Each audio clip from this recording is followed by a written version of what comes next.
Every morning, millions of people wake up, open a glowing screen, and check a number that dictates their sense of security, their status, and their future. We call this number our balance. We refer to the institution housing it as our bank. And most importantly, we use the possessive pronoun, my money. We believe that the bank is a high-tech, reinforced vault where our labor is stored in digital or physical form, waiting patiently for us to reclaim it. But this belief is one of the most successful and dangerous illusions in human history. The moment you walk into a branch and hand a stack of $100 bills to a teller, or the moment your employer wire transfers your salary into your account, a profound legal transformation occurs. That money is no longer yours. You have not placed it in safekeeping. You have, in the eyes of the law, signed away your ownership of that property in exchange for a promise. You have transitioned from an owner of an asset to an unsecured creditor of a private corporation. You are no longer a customer in the way you understand the word. You are a lender who has granted an uncollateralized loan to a business that is legally permitted to gamble with that loan to enrich itself. This is not a conspiracy theory or a radical interpretation of fine print. It is the bedrock of the global financial system, a legal reality forged in the courtrooms of 19th century England and maintained with surgical precision to this very day. If the bank fails, you don't go to the vault to get your cash, because the vault is empty and the cash was never yours to begin with. You wait in line with every other creditor, hoping the state decides you are worth saving. This is the story of the great deception, the legal foundation that turned your savings into a bank's asset and your security into a systemic risk. To understand how we lost the right to our own money, we have to travel back to a world that was grappling with the birth of modern capitalism. It is 1848 in London. The British Empire is at the zenith of its power. The Industrial Revolution is tearing up the old social order, and the city is the undisputed financial capital of the... In this atmosphere of explosive growth and frequent financial panics, a legal battle reached the House of Lords that would forever redefine the relationship between a human being and their wealth. The case was Foley versus Hill. The protagonist was Edward Thomas Foley, a wealthy landowner and member of Parliament for Worcestershire. Foley was a man of the old world, a man who believed that property was sacred and that a gentleman's agreement was as solid as iron. In 1829, Foley had opened an account with a banking firm in Stourbridge known as Hill and Company. Over the course of several years, he deposited substantial sums, including one specific deposit of £6,117, a massive fortune in the mid-19th century. For years, the account sat relatively dormant. Foley believed his money was being held in trust, safely tucked away in the bank's coffers, accruing interest as agreed. But when he finally sought an accounting of his funds and the interest he believed he was owed, the bankers balked. They argued that the statute of limitations had passed and that they were under no legal obligation to provide the detailed accounting Foley demanded. Foley was outraged. He sued, operating under the common-sense assumption that the bank was his agent. His legal team argued that the relationship was one of bailment. In the world of law, a bailment is simple. If you give your neighbor your lawnmower to keep in his shed while you are on vacation, the neighbor does not own the lawnmower. He is the bailee, you are the bailer, and he has a fiduciary duty to return your specific property upon request. Foley believed the bank was simply a very large, very professional shed for his money. He believed the bankers were his trustees, bound by the highest standards of care to manage his property for his benefit. But as the case climbed through the appellate courts and finally reached the House of Lords, the highest judicial body in the United Kingdom, the Lords of Finance and Law prepared to deliver a verdict that would shock the landed gentry and delight the banking class. The presiding judge was Lord Cottenham, the Lord Chancellor. He was a man of immense legal intellect and a deep understanding of the systemic needs of the British economy. Cottenham looked at the reality of how banks actually functioned. If a bank were truly a bailee, if it had to keep every specific gold coin or banknote deposited by a customer in a separate box and return those exact items upon request, the entire engine of British credit would grind to a halt. The bank would be nothing more than a warehouse, and a warehouse cannot lend money it does not own. To allow the British Empire to fund its railroads, its wars, and its global trade, the banks needed to be able to use the deposits. They needed to treat those deposits as their own property to be risked in the pursuit of profit. Lord Cottenham's ruling was as cold as it was clear. He stated that money, when paid into a bank, ceases altogether to be the money of the principal. It is then the money of the banker, who is bound to return an equivalent by paying a similar sum to that deposited with him when he is asked for it. He went further, explicitly stripping away the illusion of the bank as a servant or agent. He declared that the banker is not an agent or a factor, but he is a debtor. The banker is someone who owes a debt to the person who has deposited the money. Lord Cottenham explained that the banker is known to use that money as his own. He makes what profit he can, which profit he retains to himself. He is not answerable to the depositor if he puts that money into a hazardous speculation. He is not bound to keep it past him or to set it apart as a separate fund. He is simply a man who has borrowed money and promised to pay it back. This was the death of property in the banking sector. With a few strokes of a pen, the House of Lords had legally codified a massive transfer of ownership. When you hand over your money, you are not engaging in a contract of safekeeping. You are engaging in a contract of exchange. You exchange your legal title to the cash for a contract claim against the bank. The bank now owns the cash. They can buy government bonds with it, they can lend it to a property developer, or they can use it to pay their own electricity bills. Your balance is nothing more than an entry in their ledger, a digital ghost of a debt they owe you. This distinction might seem academic when the sun is shining and the economy is booming, but it becomes the only thing that matters when the clouds gather.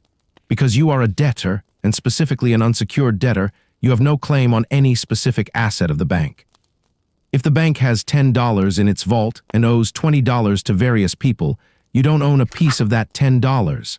The bank owns it. And if the bank goes into liquidation, you have to fight every other creditor for whatever crumbs are left after the secured. Creditors, usually other banks and large institutions, have taken their fill. The psychological impact of this reality on the ordinary person in 1848 was profound, though it took time to filter down from the high courts to the streets of London. For the wealthy elite like Foley, it was a betrayal of the social contract.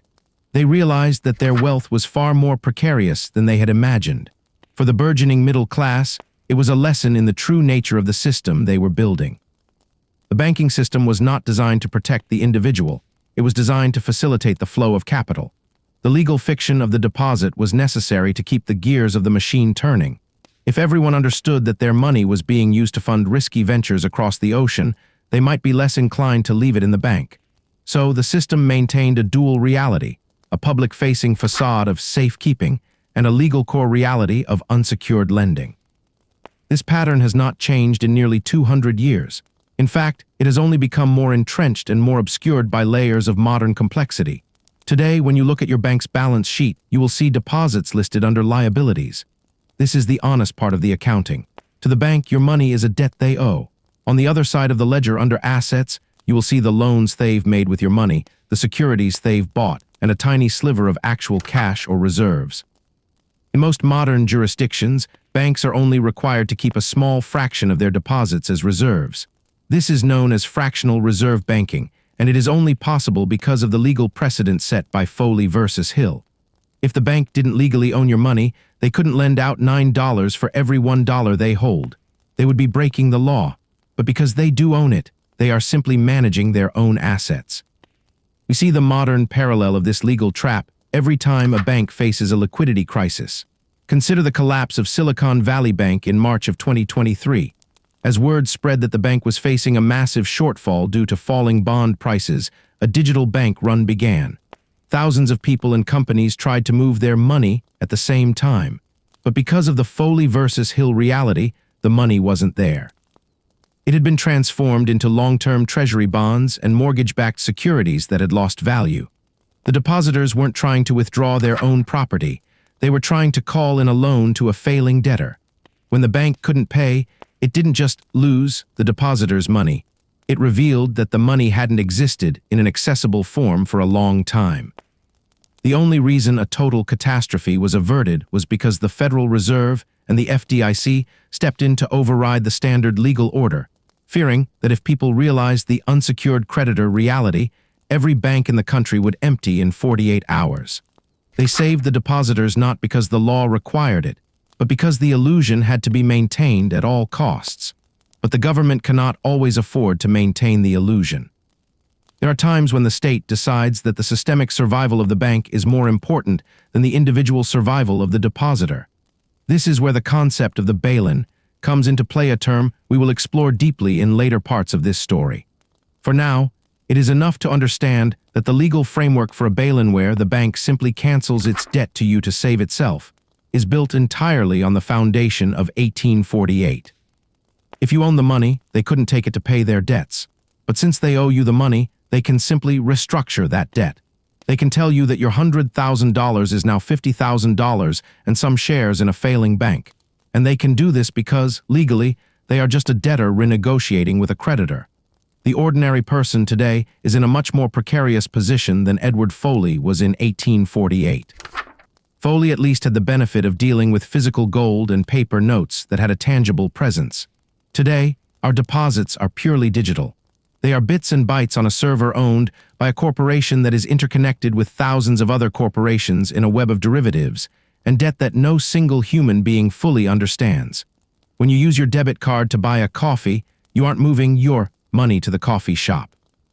You are instructing your debtor, the bank, to transfer a portion of its debt to you over to the coffee shop's bank. It is a massive, global game of musical chairs played with IOUs. As long as the music plays, everyone pretends the chairs are made of solid gold. But the moment the music stops, the legal reality of Foley versus Hill reasserts itself with brutal force. Why does this matter to you right now? It matters because the global financial system is currently carrying more debt than at any other point in human history. The promises that back your deposits are being stretched to the breaking point. Central banks around the world are grappling with inflation, rising interest rates, and the slow-motion collapse of various asset bubbles. In this environment, the unsecured part of unsecured creditor becomes a very real risk. Most people find comfort in deposit insurance, like the FDIC in the United States or the FSCS in the United Kingdom. They believe these agencies are the ultimate backstop. But if you look at the numbers, the insurance funds are a microscopic fraction of the total deposits they supposedly protect. In the U.S., the Deposit Insurance Fund typically holds about $1 for every $100 of insured deposits. It is designed to handle the failure of a few regional banks, not a systemic crisis of the GSIBs, the global systemically important banks.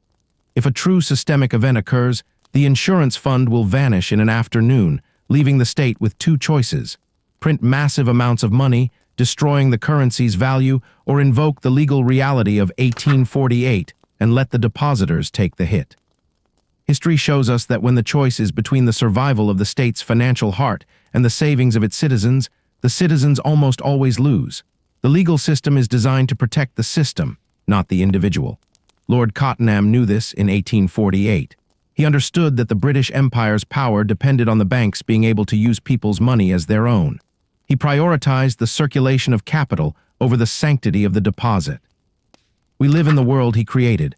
We have traded the security of ownership for the convenience of digital banking, and in the process, we have handed the keys to our financial lives to institutions that view us as their ultimate insurance policy. As we look back at the 19th century, we see the blueprint for everything that followed. The transition from gold to from paper to digital, and from my money to bank asset was not an accident. It was a deliberate evolution. The banks realized early on that the most valuable asset they could ever possess was the trust of the Publica Trust that allowed them to take trillions of dollars in loans from ordinary people without ever having to provide collateral. They don't have to give you a mortgage on their building to take your deposit. They don't have to give you a lien on their assets. They give you a login and a password and a sense of belonging. They call you a member or a valued customer. They use soft colors and friendly fonts in their apps to distract you from the hard reality of the law. But the law does not care about fonts or marketing. The law cares about title, and the title to your money passed to the bank the moment you clicked deposit. This realization is the first step toward financial sovereignty. Once you understand that your bank account is not a vault, but a loan, you can begin to treat it as such. You wouldn't lend your life savings to a single friend without collateral, yet we do it every day with corporations that are leveraged 30 to 1. We do it because we've been told there is no other way. We've been told that this is just how it works. And it is how it works for the banks. The story of Foley versus Hill is not just a piece of dusty legal trivia. It is the opening chapter of a recurring tragedy. It is the reason why, in 1933, the American people could be told their gold was being confiscated for the good of the nation. It is the reason why, in 2013, ordinary people in Cyprus woke up to find their bank accounts had been haircut by 40%. It is the reason why, in Lebanon today, people are staging armed robberies of their own banks just to get enough money for medical bills, only to be told by the courts that the bank has done nothing wrong. The banks in Lebanon aren't stealing the money in the eyes of the law. They are simply failing to repay a debt because they are insolvent. And in the world of debt, insolvency is a shield for the debtor, not a sword for the creditor. As we move forward in this series, we will see how this legal foundation was used by kings, presidents, and international technocrats to seize wealth whenever the system they built faced the consequences of its own greed. We will see how the London goldsmiths of the 1600s paved the way for the stop of the exchequer, where a king simply decided that his debts to the people were no longer convenient to pay. We will see how FDR used the emergency of the Great Depression to turn the entire U.S. banking system into a tool of state power. And we will see how the modern bail-in regime, now codified in the laws of almost every G20 nation, has made the theft of your deposits not just possible, but mandatory in the next crisis. The illusion of the bank vault is the most successful magic trick ever performed. It requires the complicity of the government, the silence of the media, and the ignorance of the public. But the trick only works as long as you believe in it. Once you see the trapdoor, once you understand that the money is already gone, the power of the illusion fades. You are left with a choice. Do you continue to play the role of the unsecured creditor, hoping that the music never stops? Or do you begin to look for ways to hold your wealth in a form where you, and only you, hold the legal title? In 1848, Edward Foley lost his case, but he gave the world a warning. He showed us that the law is not a mirror of our common-sense morality. The law is a tool of the powerful, used to shape the world to their requirements. The requirement of the 19th century was the creation of a global credit machine. The price of that machine was your right to own your money. In the next part of this story, we will go even further back in time to see where this pattern truly began, with a desperate king, a group of wealthy goldsmiths, and a betrayal that would provide the blueprint for every financial confiscation for the next 400 years. We will see that the emergency is the favorite tool of the state, and that your savings are always the first thing sacrificed on the altar of national necessity. The legal fiction is the cage. Understanding it is the key. You have been told that your money is safe, that the system is stable, and that the bank is your partner. But history and the House of Lords tell a very different story. They tell us that a deposit is a gift to the bank, and a promise is all you get in return. And as any student of history knows, in the world of high finance, promises are the only thing that are truly fractional. If this gave you a new perspective, hit subscribe. History has the answers. I'll show you where to look. In Part 2, we'll look at the 17th century blueprint, how the Crown's betrayal of London's merchants set the stage for the modern state's ability to seize your wealth at a moment's notice. The pattern is there. You just have to know where to look.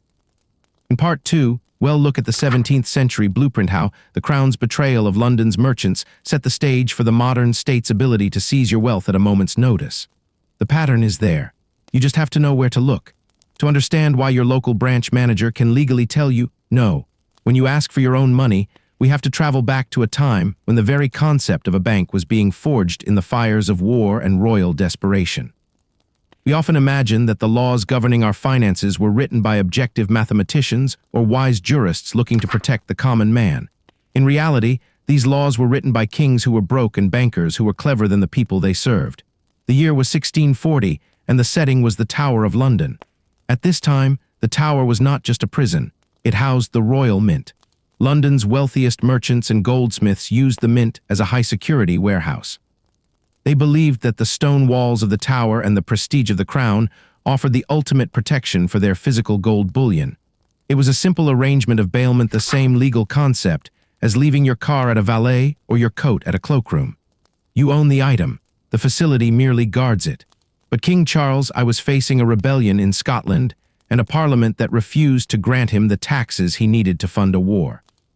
On a Tuesday in July, the king simply reached into the vault and seized £200,000 worth of gold belonging to the merchants. He didn't call it a theft, he called it a forced loan.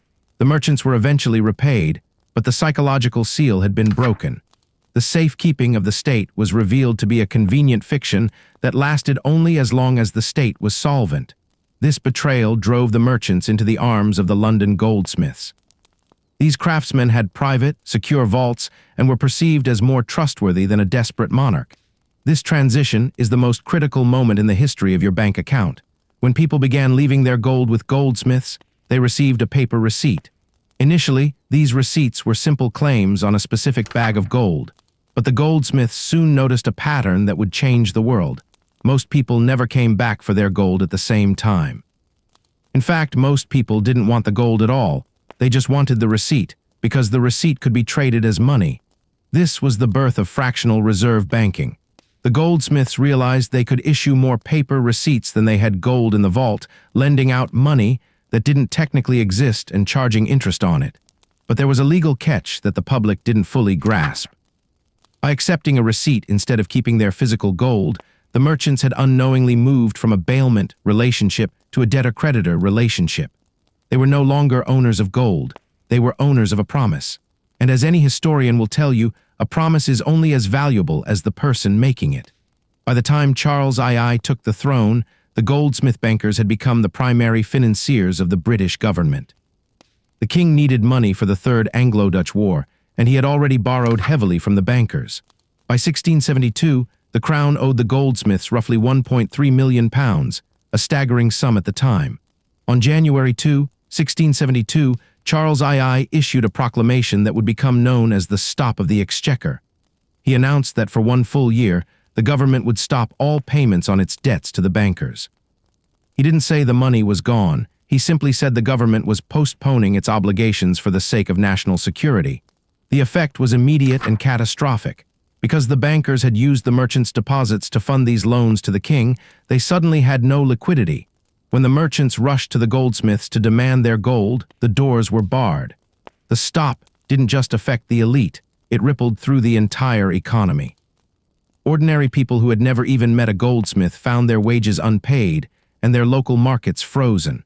The human cost of the 1672 stop was profound. Sir Robert Viner, one of the most prominent bankers of the era, was pushed into a decade of litigation and eventually died in financial ruin. Thousands of smaller depositors saw their life savings effectively vaporized to fund a naval war they didn't support. The king eventually turned the debt into a permanent annuity, paying a small amount of interest but never returning the principal. This was the blueprint for the modern national debt, but more importantly, it was the blueprint for the emergency power maneuver. It established that in times of national necessity, the distinction between private property and state assets is an illusion. The state doesn't need to steal your money, it simply needs to stop the mechanism that allows you to access it. Fast forward to the 20th century, and we see this exact same pattern play out with chilling precision in the United States. By early 1933, the Great Depression had pushed the American banking system to the edge of total collapse. People had lost faith in the paper dollar and were rushing to convert their bank deposits into physical gold. The banks, practicing the same fractional reserve system invented by the London goldsmiths, did not have the gold. They had assets like mortgages and business loans, but they didn't have the cold, hard metal. Between 1929 and 1933, over 9,000 banks failed. The promise of the deposit was being exposed as a lie on a continental scale. Enter Franklin D. Roosevelt. On March 6, 1933, just 36 hours after taking office, FDR did something that would have made King Charles II proud. He issued Proclamation 2039, declaring a 4-day national banking holiday. He used the Trading with the Enemy Act of 1917, a wartime law, to justify closing every single bank in the United States. For those 4 days, the American people were legally separated from their wealth. You couldn't buy groceries with a check. You couldn't withdraw cash for rent. The state had asserted total control over the private ledgers of the citizenry. But the holiday was just the setup. The real blow came on April 5, 1933, with Executive Order 6102. Under the guise of a national emergency, FDR ordered all persons to deliver their gold coins, gold bullion, and gold certificates to the Federal Reserve in exchange for paper dollars at a rate of $20.67 per ounce. Hoarding gold became a federal crime punishable by 10 years in prison or a $10,000 fine. Think about the gravity of this. The government didn't just close the banks, it confiscated the very asset that gave the deposits value. Once the gold was safely in the hands of the government, FDR devalued the dollar by nearly 40%, raising the price of gold to $35 an ounce. The people who had obeyed the law and turned in their gold saw their purchasing power vanish overnight. The state had effectively bailaid itself out by taking the real wealth of the public and replacing it with devalued paper. The parallel to the 1672 stop of the exchequer is undeniable. In both cases, a systemic crisis was used to bridge the gap between private property and state necessity. The government didn't argue that it owned the gold. It argued that the public interest superseded the individual's right to own it. This is the emergency power pattern. It is the legal trapdoor that exists in every modern banking contract.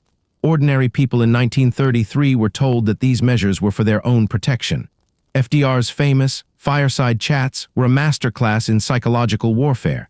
He told the public, "Your government is not taking your money, we are making the system sound again."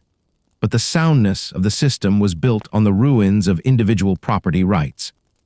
If you had 100 ounces of gold in a safe deposit box in March, you had $2,067 in April. By the following year, that same gold was worth $3,500, but you weren't allowed to own it. The government had taken the spread. They used your wealth to recapitalize the central bank. This transition from physical assets to digital or paper IOUs is the mechanism of your entrapment. When the London merchants moved their gold to the Tower, they were still owners. When they moved it to the goldsmiths, they became creditors. When the American public moved their gold to the banks, they became subjects of Executive Order 6102. Each step in the evolution of banking has been a step away from the bailment of property and toward the unsecured lending of value. This is why the 1848 ruling of Foley v. Hill that we discussed in Part 1 was so inevitable. The courts simply codified what kings and presidents had been doing for centuries, treating your deposits as their treasury. Consider the modern implications of this emergency power pattern. Today, we don't have gold coins to turn in, and we don't have physical receipts from goldsmiths. We have digital entries in a database. If a government in 1933 could use a telegraph and a printing press to confiscate the nation's wealth, imagine what a modern government can do with a single line of code. The infrastructure for the next stop of the exchequer is already built into the software of every major bank. In the 1600s, the king had to send soldiers to the Tower. In 1933, FDR had to use the postal service and the police.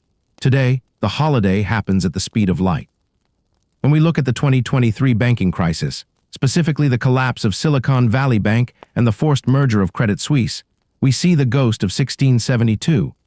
In the case of Credit Suisse, the Swiss regulators decided to wipe out billions of dollars worth of AT1 bonds investments that people thought were secure to save the institution. They didn't follow the established waterfall of who gets paid first. They simply changed the rules in the middle of the night because the system was at risk. This is the modern version of the royal prerogative.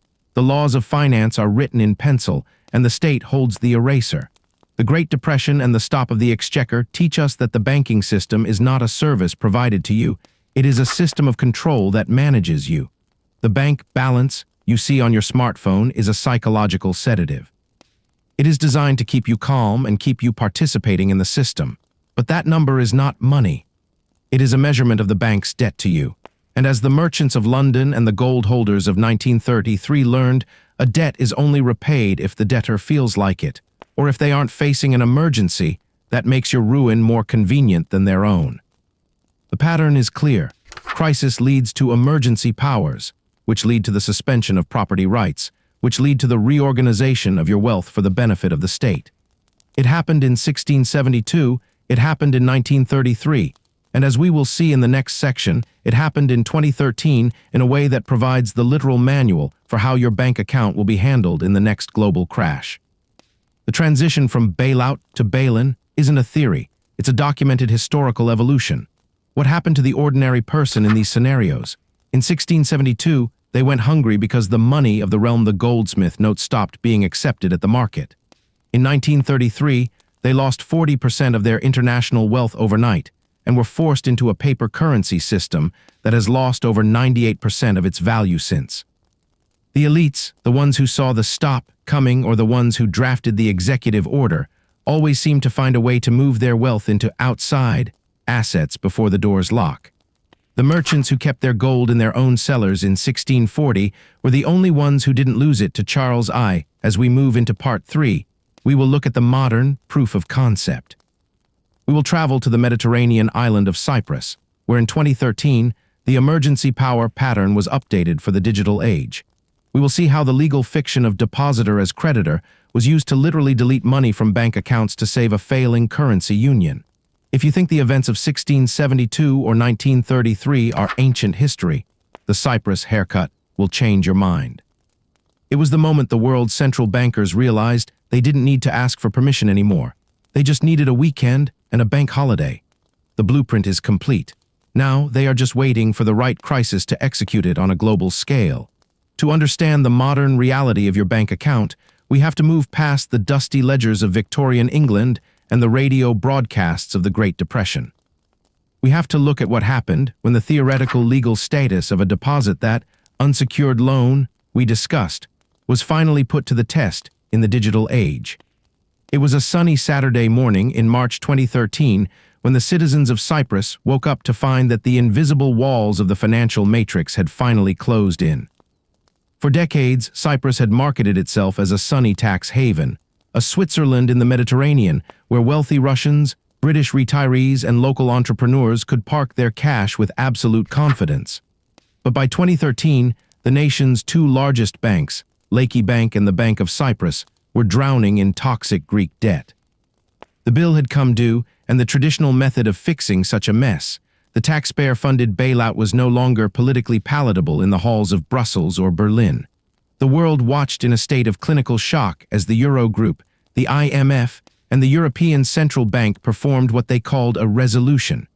It was the birth of the modern bail-in. Unlike a bailout, where the government prints or borrows money to save a bank, a bail-in requires the bank's own creditors to pay for its survival. And as we established in the case of Foley versus Hill, the most numerous and vulnerable creditors of any bank are its depositors. On that Saturday, the Cypriot government ordered all banks to remain closed. They didn't just freeze the doors, they froze the digital wires. If you tried to use an ATM, you were limited to a few €100. If you tried to wire money to a supplier to keep your business running, the system simply said no. For 2 weeks, an entire nation was locked out of its own liquidity. When the banks finally reopened, the legal fiction of the deposit had become a brutal reality. At the Bank of Cyprus, anyone with more than €100,000 in their account didn't just lose a little interest. They were subjected to a haircut so severe it felt like a decapitation. Approximately 47.5% of their excess deposits were simply seized by the bank. In exchange, these depositors were given shares of the bank's stock in a failing, insolvent institution that was worth essentially zero at the time. Imagine checking your retirement account and seeing €200,000, only to wake up and find €100,000 gone, replaced by a digital certificate for a bank that everyone was currently fleeing. This wasn't a tax. It wasn't a voluntary contribution. It was the legal exercise of the bank's right to use its creditors' funds to keep itself solvent. The small depositors under €100,000 were technically protected by insurance, but the psychological damage was done. The precedent was set. The world now had a proof of concept for how to save a systemic institution without asking the taxpayers for a single cent. You, the depositor, were the new piggy bank. But the Cyprus event was just a localized tremor. To see the full, horrific evolution of this pattern, we have to look at the ongoing tragedy in Lebanon. For years, the Lebanese banking system was the envy of the Middle East. Under the leadership of Central Bank Governor Riyad Salameh, the country maintained a fixed exchange rate of 1,500 Lebanese pounds to $1. To maintain this peg, the central bank engaged in what many economists now describe as a state-sponsored Ponzi scheme, which they euphemistically called financial engineering. They offered astronomical interest rates, sometimes as high as 15 or 20% to commercial banks that deposited US dollars with the central bank. The commercial banks, in turn, offered high rates to ordinary citizens and the Lebanese diaspora. People took their life savings, their pensions, and their hard-earned dollars from overseas and put them into Lebanese bank accounts, believing they were earning a safe, high yield. In October 2019, the music stopped. The supply of new dollars dried up, the peg broke, and the banks did exactly what the London goldsmiths did in 1672 and what FDR did in 1933. They shut their doors. They called it a temporary measure to ensure stability. That temporary measure has now lasted for years. In Lebanon, the term deposit has been replaced by a cruel linguistic joke, the lollar. A lollar is a US dollar that exists on a bank screen in Lebanon but cannot be withdrawn in physical cash or transferred out of the country. If you have $50,000 in a Lebanese bank account today, you are technically a wealthy person on paper. But if you want to touch that money, the bank will only allow you to withdraw it in Lebanese pounds at a special rate dictated by the central bank, a rate that is often 80 or 90% lower than the actual market value. The Lebanese citizen is living in a financial ghost world. They see the numbers, they receive the statements, but they are legally forbidden from accessing the value those numbers represent. This has led to scenes of absolute desperation that should haunt anyone with a bank account. In 2022, a woman named Sally Hafez walked into a bank in Beirut with a toy gun, took the staff hostage, and demanded her own money to pay for her sister's cancer treatment. She wasn't trying to rob the bank of its money. She was trying to rob the bank of her money. She was a creditor demanding payment from a debtor who had the legal power to say no. When the state and the banking system are one and the same, the law doesn't protect the depositor, it protects the vault. The Lebanese laler is the ultimate evolution of the unsecured loan. It is a digital ghost that haunts the screen, a reminder that your wealth only exists as long as the system has the liquidity to honor the promise. What makes the Lebanese and Cypriot examples so chilling is that they weren't accidents. They were the implementation of a new global consensus. Following the 2008 financial crisis, the world's most powerful financial authorities, the G20 and the Financial Stability Board, realized that the public would never again tolerate a trillion-dollar taxpayer bailout of too-big-to-fail banks. The political cost was too high, so they changed the rules of the game. At the 2014 G20 summit in Brisbane, a new framework was adopted. It was called the Key Attributes of Effective Resolution Regimes. This document, which has since been codified into law in almost every major economy, including the United States, the United Kingdom, and the European Union, formalizes the bail-in as the primary tool for dealing with failing banks. Under these laws, banks are required to create living wills, detailed plans for how they will be liquidated or restructured if they fail. And at the heart of these living wills is the conversion of debt into equity. Because your deposit is legally a debt owed to you by the bank, these frameworks give the government the power to haircut your deposits or convert them into bank shares the moment the bank's capital falls below a certain level. They don't need a special act of Congress or a new executive order. The authority is already baked into the existing legal structure. In the United States, Title II of the Dodd-Frank Act provides the mechanism for this. In Europe, it's the Bank Recovery and Resolution Directive, or BRRD. These are the modern stop of the exchequer. They are the legal tripwires that transform your cash into a contribution to the bank's survival. The psychological impact of this shift cannot be overstated. For generations, the bank account was the ultimate symbol of safety. It was where you put the money you couldn't afford to lose. But in a world of digital bail-ins, the bank account has become the most sophisticated form of gambling. You are lending your money to a highly leveraged corporation that engages in complex derivative trading, fractional reserve lending, and global macro speculation. In exchange for this risk, you receive a near-zero interest rate and a digital dashboard that tells you everything is fine. You have all the downside of a shareholder, but none of the upside. If the bank makes billions, you get your 0.01% interest. If the bank loses billions, you are the first one called upon to fill the hole. This is the emergency power pattern in its final form. It is no longer about a king seizing gold or a president closing banks for a week.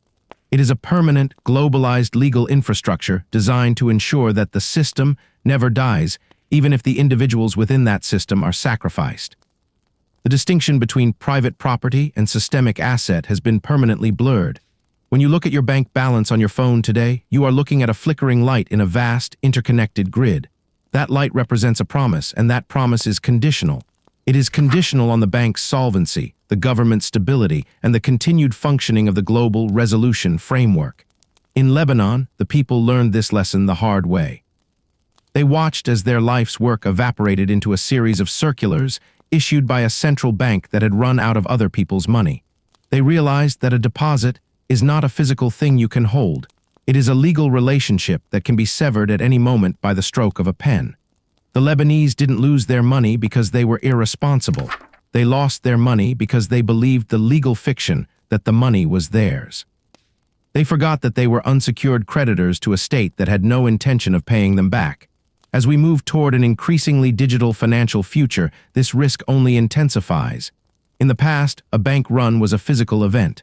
People stood in lines. They demanded specie, gold, or silver. This physical friction gave the public a certain degree of power. It was a visible signal of a loss of confidence. But today, a bail-in can happen over a weekend, before a single person even realizes the bank is in trouble. By the time you try to log in on Monday morning, your deposit has already been reclassified. The transition from a customer to a shareholder of a bankrupt institution happens at the speed of light.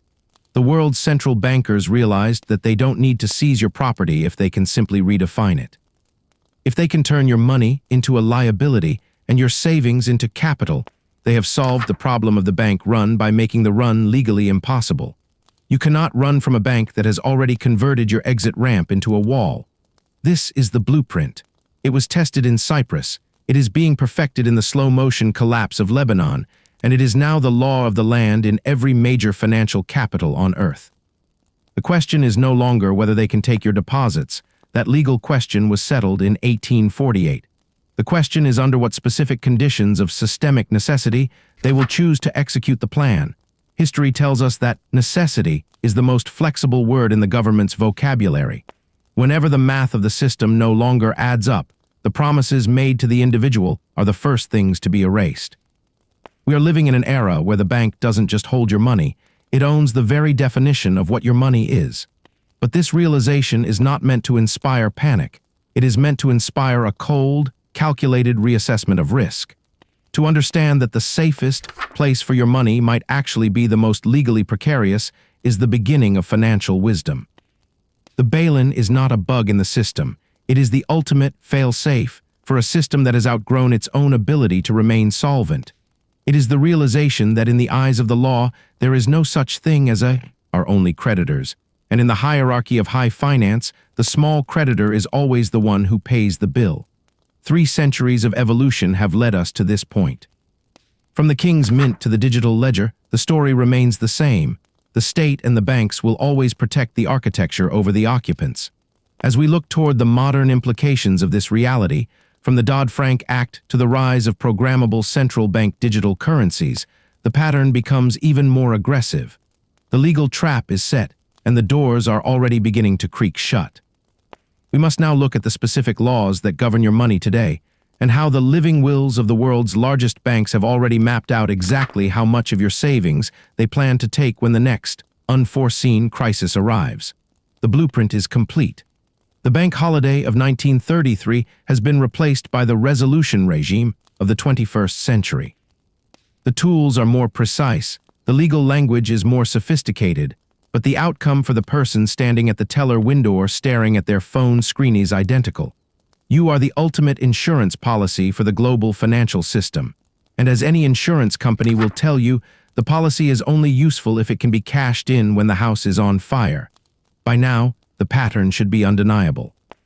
Whether it's the 17th century London goldsmiths, the 1930s American presidency, or 21st century international technocrats, the legal fiction of the deposit is the foundation upon which the entire global financial tower is built. But what happens when that tower begins to lean? What happens when the too big to fail institutions realize that even the depositor's money isn't enough to save them?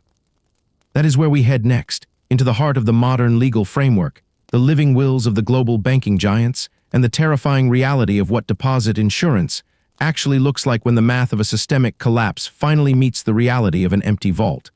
It is time to look at the fine print of the contract you never knew you signed. To understand the modern legal trap, we must look at the year 2008 not as an ending, but as a beginning. When the global financial system nearly disintegrated following the collapse of Lehman Brothers, the world's superpowers realized they had a problem that went far beyond bad mortgages. They realized that the public would never again tolerate a trillion-dollar taxpayer bailout. The political cost was too high. The anger in the streets was too volatile.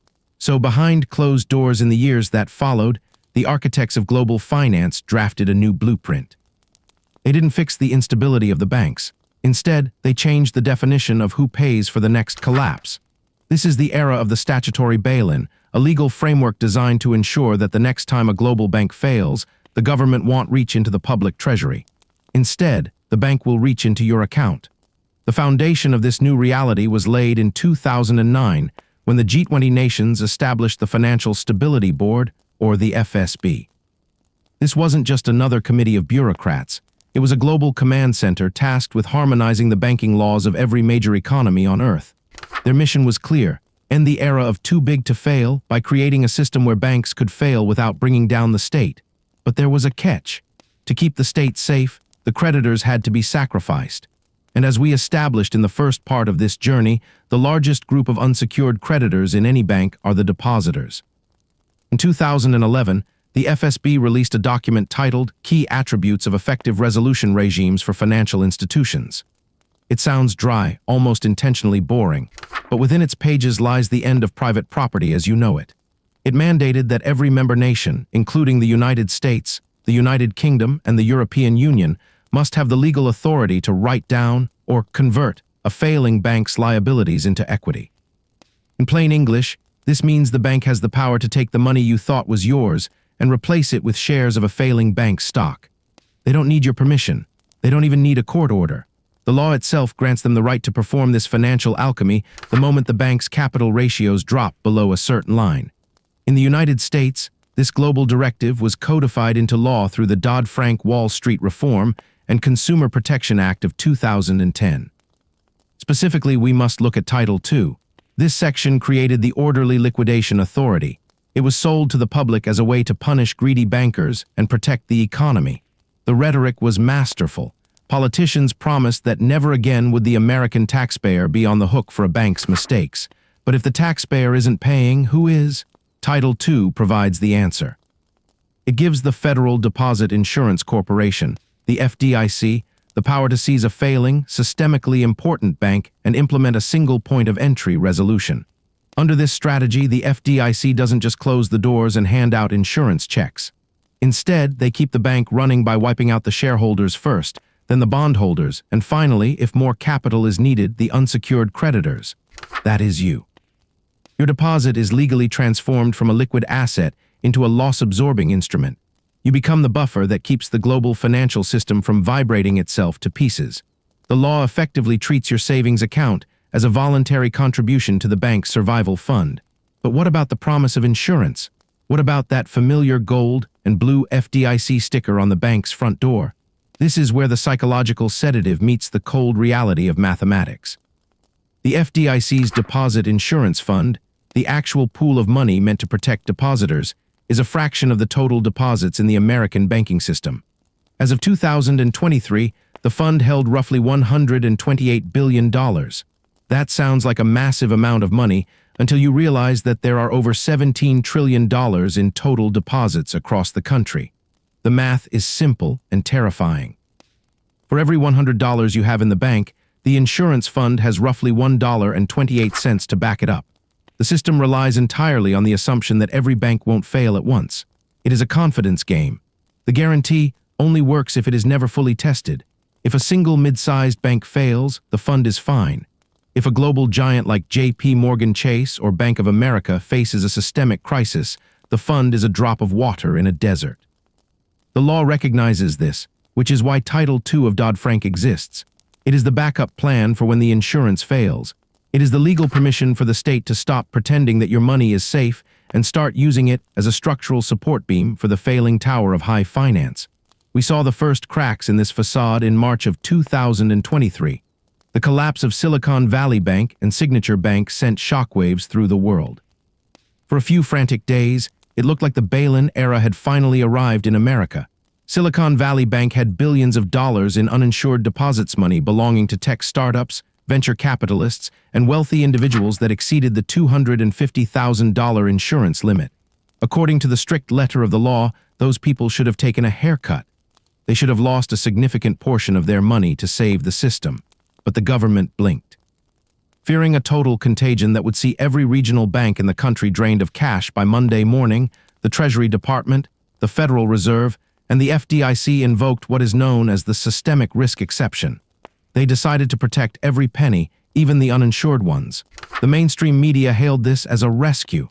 But if you look closer, you will see it was a desperate deviation from the very laws they spent a decade writing. They didn't save the depositors because they had to. They saved them because they weren't ready for the public to see the bail-in machine in action yet. By saving the depositors of Silicon Valley Bank, they didn't get rid of the bail-in laws. They simply delayed their use. In fact, the way they funded that rescue was telling. They didn't use taxpayer money directly. Instead, they levied a special assessment on the other banks. And where do banks get the money to pay government assessments? They get it from you through lower interest rates on your savings and higher fees on your accounts. Even when you are saved, you are the one paying for the life jacket. Across the Atlantic, the same drama played out with Credit Suisse. For over 160 years, Credit Suisse was a pillar of Swiss stability. But in 2023, it faced a terminal loss of confidence. The Swiss authorities didn't follow the standard bankruptcy procedure. They orchestrated a shotgun wedding with their rival, UBS. In the process, they wiped out $17 billion worth of additional Tier 1 bonds. These were instruments specifically designed to be biladen during a crisis. The bondholders screamed, but the law was clear. The key attributes set by the Financial Stability Board worked exactly as intended. The loss was pushed onto the private investors to protect the state. The lesson of 2023 is not that your money is safe. The lesson is that the rules are whatever the authorities say they are in the heat of a crisis. But the permanent, underlying legal framework, the Dodd-Frank Act in the United States, the Bank Recovery and Resolution Directive in Europe, and the Banking Act in the United Kingdom all point to the same destination. The living wills that global banks are now required to file with regulators are essentially suicide notes. They are detailed plans that explain exactly how the bank will cannibalize its own creditors, including you, to ensure that the central bank doesn't have to print trillions of new dollars to save them. These living wills are updated every year. They are thousands of pages of dense legal prose, but their core message is simple. In a systemic crisis, the bank's survival is more important than your property rights. The regulators have already pre-approved the theft. They have already mapped out which accounts will be frozen, which debts will be canceled, and which deposits will be turned into worthless paper. This isn't a what-if scenario. It is the current operating manual for the global economy. When you see the phrase Global Systemically Important Bank, or GSIB, you should read it as a warning label. These 30 or so institutions, including names like Goldman Sachs, HSBC, and Deutsche Bank, are the ones most tightly bound by these bail-in requirements. They are considered so vital to the global plumbing that they cannot be allowed to go through a traditional bankruptcy. A traditional bankruptcy is slow, public, and governed by predictable rules. A resolution under the FSB guidelines is fast, opaque, and governed by administrative fiat. The most chilling aspect of this invisible net is how it changes the relationship between the citizen and the state. For centuries, the primary role of the law was to protect private property from arbitrary seizure. But the modern banking regime has inverted this. The law now provides a structured, orderly way for the state to authorize the seizure of private property to protect the financial system. They have legalized the very thing that caused a revolution in 17th century London. They have taken the stop of the exchequer and turned it into a standard regulatory procedure. Ordinary people living through this often don't realize the trap has been set until the door clicks shut. They trust the numbers on their screens because those numbers have always been there. They trust the government's guarantee because they have never seen it fail on a grand scale. But the history we have explored in this series shows that guarantees are only as good as the math that supports them. And the math of the global banking system is currently built on a foundation of debt that exceeds the productive capacity of the entire planet. When the next great deleveraging event occurs, when the mountain of debt finally becomes too heavy for the banks to carry, the invisible net will tighten. You will go to your ATM and find a limit on withdrawals. You will log into your app and see a notice about temporary restructuring. You will look for the FDIC or the central bank to save you, only to be told that the laws have already been followed, that your unsecured loan to the bank has been processed, and that you are now the proud owner of equity in a bankrupt institution. The transition from a bailout world to a bail-in world is the most significant shift in the history of money since the abandonment of the gold standard. It marks the moment where the risk of the financial system was officially transferred from the elites to the masses. The banks get the profits during the good times, and you get the losses during the bad times. This is the legal theft we promised to reveal. It is not a secret conspiracy. It is a matter of public record, signed into law by presidents and prime ministers, and overseen by technocrats in Basel and Washington. but knowing the architecture of the trap is only the first step. The real question is how one survives in a world where the very institution meant to guard your wealth is legally empowered to take it. What are the exit ramps? What are the strategies that the wealthy use to step outside of this invisible net? How do you protect your family when the guarantee of the state is revealed to be a phantom?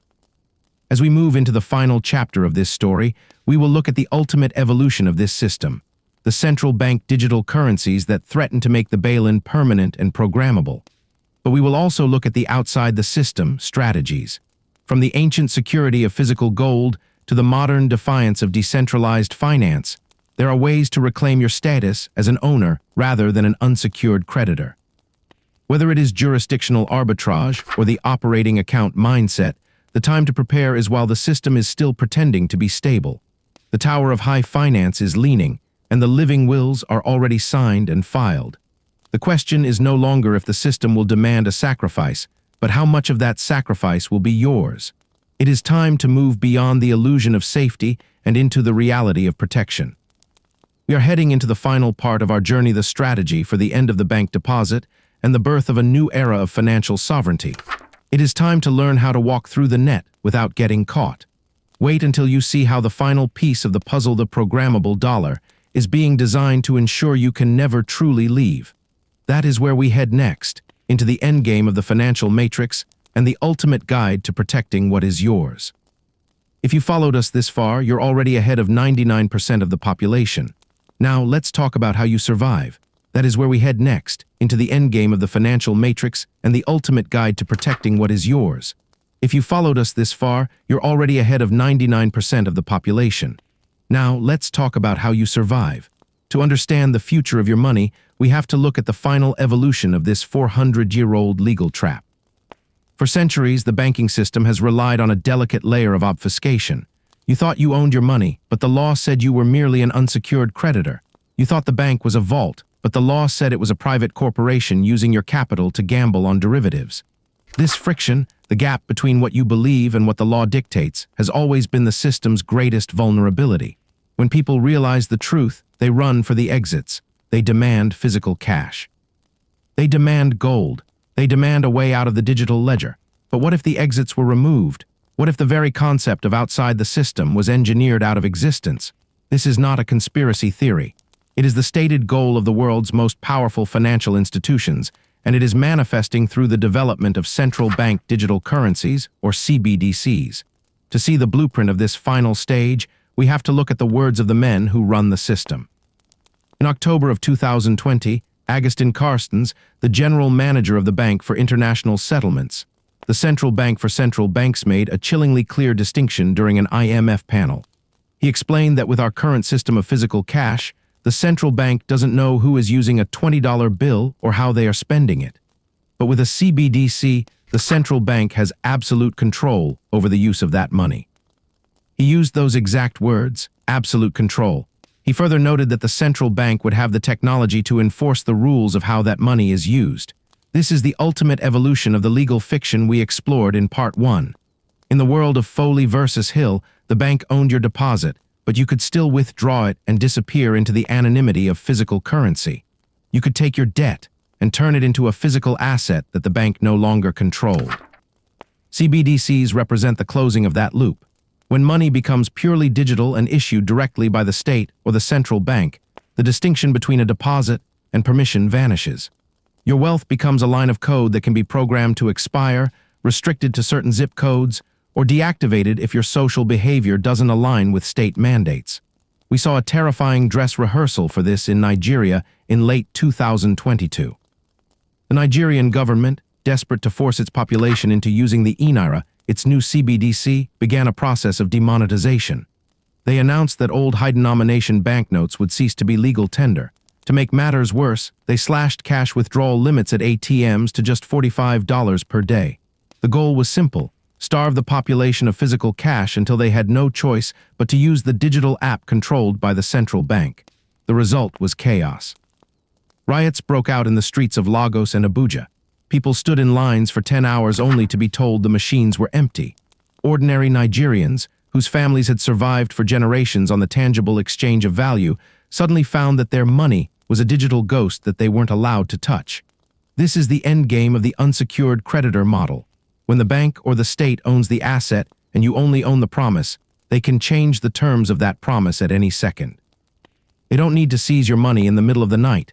They simply need to change the software parameters of your life. If this sounds like a dystopian future, you haven't been paying attention to the living wills of the major banks. Under the Dodd-Frank Act in the United States, specifically Title II, the largest banks are required to submit resolution plans. These are essentially pre-written scripts for how the bank will be liquidated if it fails. In these documents, the hierarchy of who gets paid is laid out in black and white. Derivatives, traders, and secured creditors sit at the top of the mountain. You, the depositor, sit at the very bottom. You are the buffer. You are the shock absorber designed to take the hit so the systemic infrastructure can survive.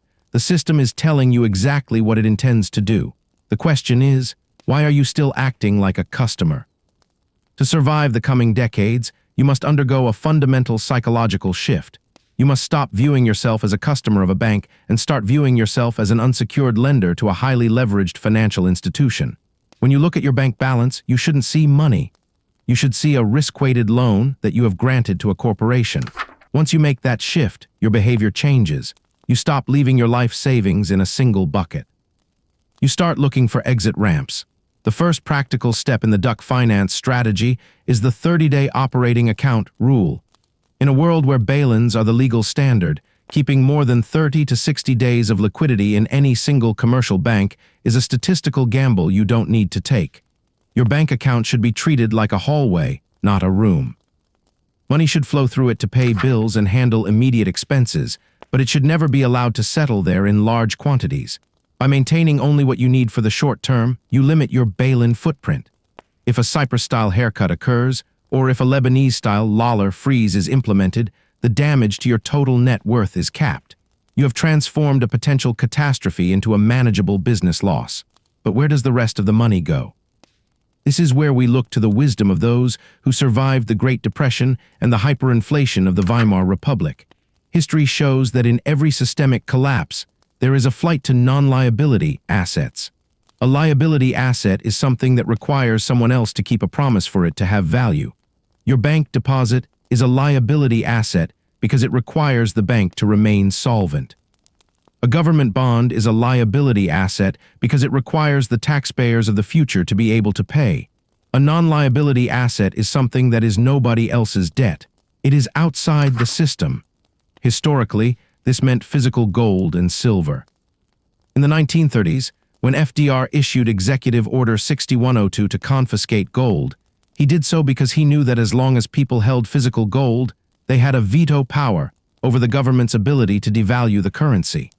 Even then, the people who were smart enough to keep their gold in private safes or buried on their property were the ones who emerged from the Depression with their purchasing power intact. They didn't have to wait for a bank holiday to end. They didn't have to wait for the FDIC to decide if they were eligible for a payout. They held the asset, and therefore they held the power. In the modern era, we have a new tool that the goldsmiths of the 17th century could only dream of: decentralized digital assets, specifically Bitcoin. Now, regardless of your opinion on the volatility of the crypto markets, you must understand the structural difference between Bitcoin and a bank deposit. A bank deposit is an entry on a private ledger owned by a corporation that can be frozen by a court order or seized in a bail-in. Bitcoin is an entry on a public, immutable ledger that requires a private key, which only you possess to move.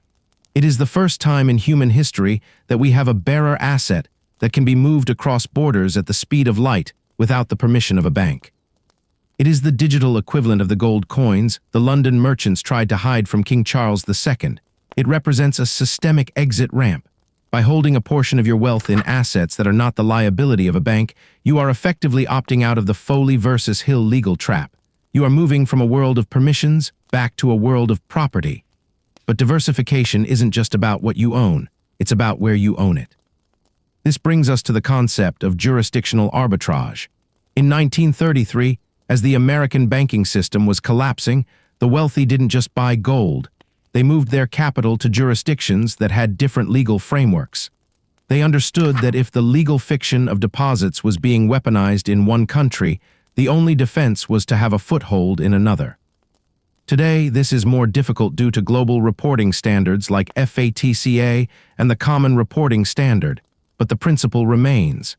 If you live in a country that is part of the G20, you are subject to the Financial Stability Board's bail-in guidelines. Your deposits are legally pledged to the survival of that country's banking system.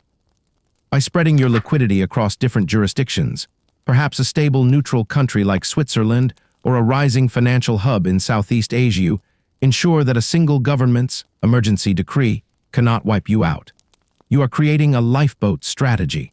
If the doors to the banks in your home country are welded shut on a Monday morning, you need to know that your family can still function using an account 10,000 miles away. We must also look at the role of credit unions and smaller regional banks. While no bank is truly immune to the debtor-creditor legal reality, the incentives are different. A global systemically important bank, or GSIB, is effectively an arm of the state. Its living will is designed to protect the global financial architecture, not you.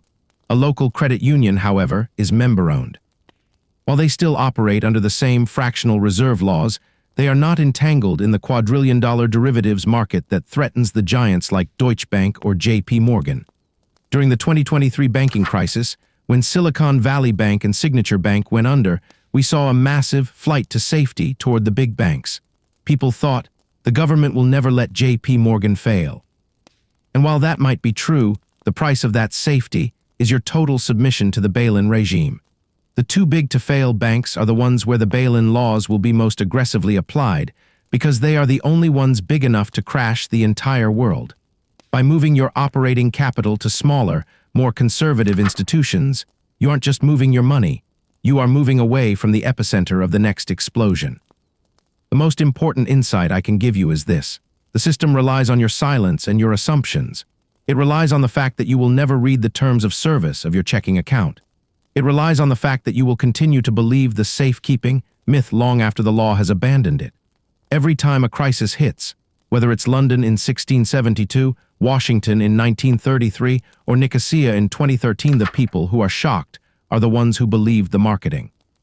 The people who survive are the ones who read the law. They are the ones who realized that the money in their account was actually a gift they had given to a billionaire's casino. Think about the ordinary people in Lebanon today. They are not uneducated or lazy. They are doctors, engineers, and shopkeepers who did everything right. They worked hard, they saved their money, and they put it in the bank for safekeeping. They believed the promises of Riyad Salameh and the central bank. Today, those people are standing in front of closed bank doors, holding signs, begging for enough of their own money to pay for their children's tuition or a parent's surgery. They are living the reality that a deposit is not a thing you own. It is a promise you bought. And in the world of high finance, promises are the first thing to be broken when the math no longer adds up. You aren't a customer of the bank, you're its ultimate insurance policy. If the bank makes a mistake, you pay for it.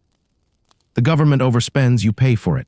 The legal theft we've discussed throughout this series isn't a bug in the system. It is the system's primary feature. It is the mechanism that allows the elite to privatize their profits and socialize their losses. So what will you do with this information? Most people will finish this video, feel a momentary sense of unease, and then go back to their lives, assuming that it can't happen here. But history is a graveyard of people who thought it can't happen here. It happened in the most sophisticated empire of the 17th century. It happened in the world's leading democracy in the 20th century. It is happening in the Paris of the Middle East right now. The legal framework for your financial disenfranchisement is already written. It is sitting in the statute books of every major economy, waiting for the next systemic event to be triggered. The bail-in is not a tragedy. It is a contract you've already signed. The duck finance philosophy is not about fear. It's about sovereignty. It's about looking at the world as it is, not as we wish it to be. It's about recognizing that true wealth is not a number on a screen that requires someone else's permission to access. True wealth is the ability to sustain your life and your family regardless of what a central bank decides to do on a Sunday night. It is physical assets, it is decentralized networks, it is jurisdictional flexibility, and most importantly, it is the knowledge of how the game is played. You have spent your life working for your money. It's time you stopped letting the banks treat it like their own. Look at your bank statement today and don't see a balance, see a risk. Ask yourself, if this number became a gift to the bank tomorrow, would you survive? If the answer is no, then you have work to do. The history of banking is a 400-year story of a slow-motion trap. From the goldsmith's receipts to the House of Lords rulings, from FDR's gold seizure to the modern CBDC, the trajectory is clear. The system is moving toward total visibility and total control. But as long as you understand the pattern, you can stay one step ahead of it. The legal fiction only works if you believe in the fiction. Once you see the truth, the power shifts back to you. You are no longer a victim of the system, you are a navigator of it. Protect your wealth because the system won't. It's time to stop being an unsecured creditor and start being a sovereign individual. If this gave you a new perspective, hit subscribe. History has the answers. I'll show you where to look.